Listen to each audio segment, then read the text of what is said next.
This looks like a job for Superman. Hey everybody, Rez the Collector here with another review on demand. Really crappy sound. Sorry.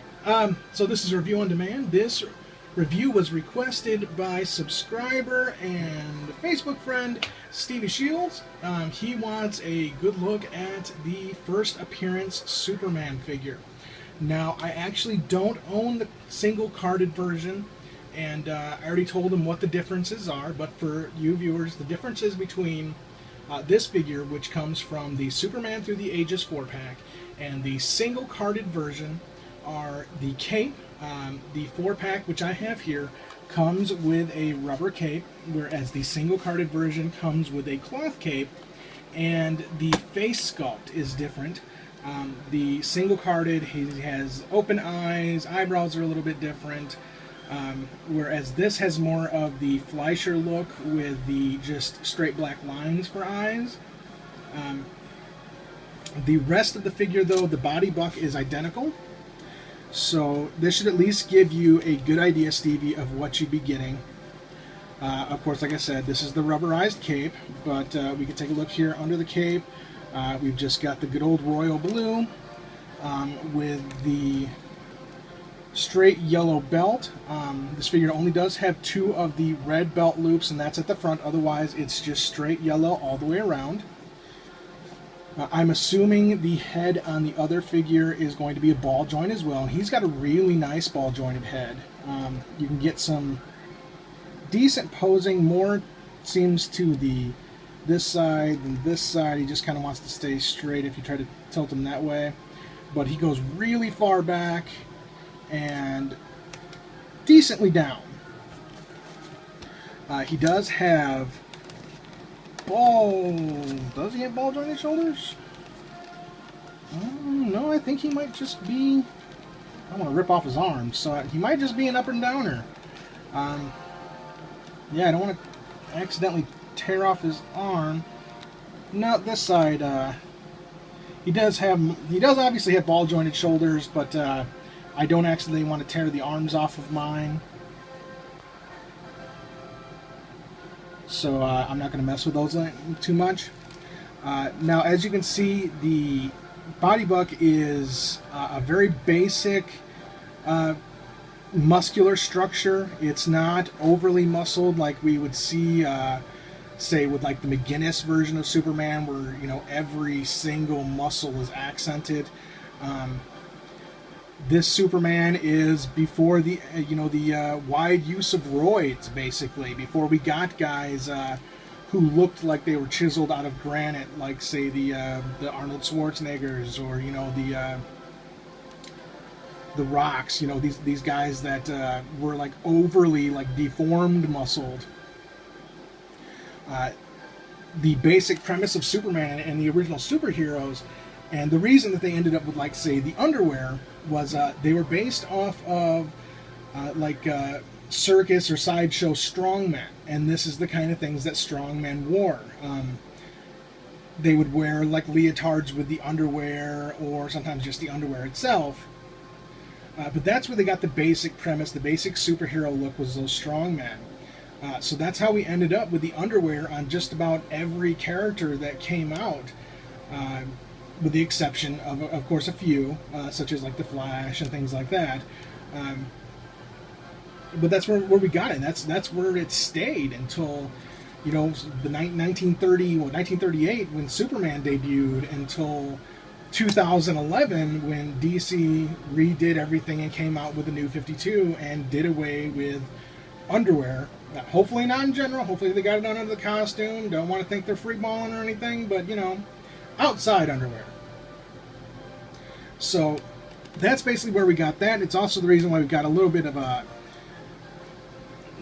thicker underwear, not quite as long as, say, with like the All-Star Superman, who basically looks like he's wearing boxers, but less of a, I feel like I'm spending way too much time on this dude's underwear.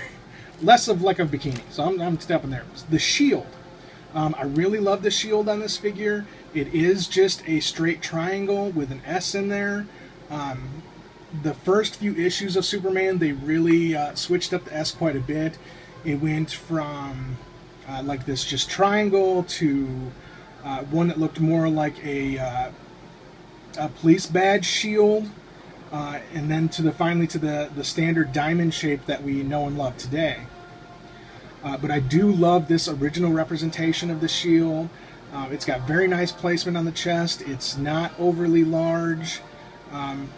And it speaks volumes of the character's history, because this is where we came from, at least where he came from. And we've already overly discussed his underwear, so let's move on from there. The boots, the original boots, again, coming from that strongman premise, basically, and then not only that, but like your Roman gladiators. He had more of a leather strap boot than the actual full boots that we would know and see today, or the armored boots that we would actually see today. Basically, he started out with these straps, and they changed colors quite frequently in those first few issues. Occasionally they were red, occasionally they were blue. I think a couple times they were even yellow. But I believe in the first, I'd have to look at the image, and I should know the image. We should all know the image. All of us that are Superman fans should know that image from the original. And I believe in the original debut, they were the blue straps. And I think by the time we got to Superman #1, I think at that point we had gotten to the full red boot.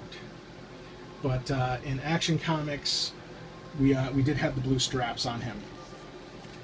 As for further articulation, he has no waist swivel. I'm assuming that's going to be the same for the single-carded.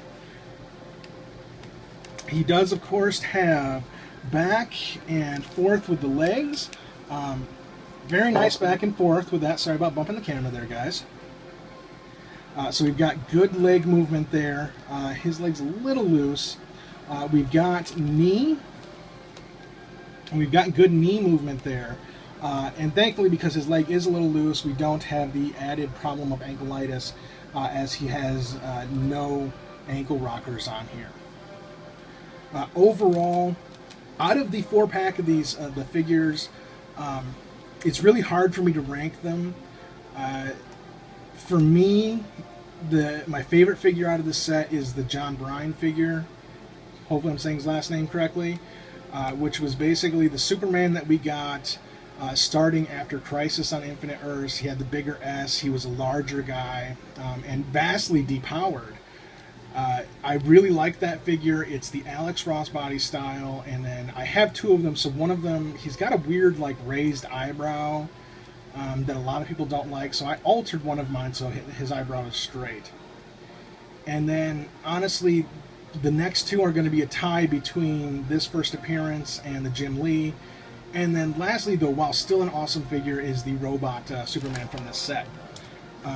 If you have a chance, Stevie, to pick up the Through the Ages set, it is an amazing set.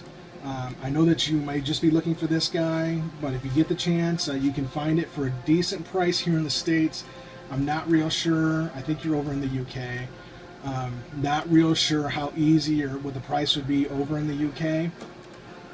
Hopefully you could find it over there for a good price. Hopefully you can just, if you're just looking for this guy, you get him for a good price. Now, I think the first appearance figures came with a specialized first appearance base, back when DC was still cool and gave us bases. This one came with the yellow Superman S shield base. Through the Ages, all 4 figures came with one, and of course the Jim Lee one has an actual flying base that kind of sucks because he doesn't want to, it breaks really easily. And I know pretty much everybody I've talked to, their flying bases have broke, mine included. But this has been a review of the first appearance Superman as he appears in the 4 set. I would love to have the single-carded version, but it's not something that I'm actively chasing because I have this one. The alternate head sculpt and the cloth cape would be nice. And if I ever see him for a decent price, I may pick him up, but I'm not going to actively look for him. Of course, I am Rez the Collector, and I'm not forgetting, we do have the table dance of the day. Go ahead and pan over and check that out and see who our guest table dancer is today. Who's it going to be? Who is it? Oh, there we go. Crisis on Infinite Earths Supergirl. She is getting her boogie down and kind of looks like she's going to hit me. So we're going to pan away from her and get back here. Let's give us one final look at this guy. Good 360 here. Oh, his hands. Does he? Ah, he has hand rotation. Didn't miss it. Caught it there at the end. It's got some hand rotation. Very cool figure overall. Really hope you're able to pick him up. And then to any of my viewers out there, Facebook or YouTube, if you have anything that you're on the fence about, you're wanting reviewed, I have been doing the reviews on demand. So just let me know. If I have him, I have the figure you're looking for, I will review it. If I've already reviewed it, I'll hit you with a link. If I haven't, I will do the review for you. If I don't have it, I can probably direct you to somebody who does have it and has reviewed it. I know quite a few really, really great reviewers out there. So if I don't got it, I can get you to somebody who probably does so that you can take a look at it. Alright guys, again, Rez the Collector here. Rate, comment, subscribe. This has been another review on demand. I want to thank you guys for watching and have a great day.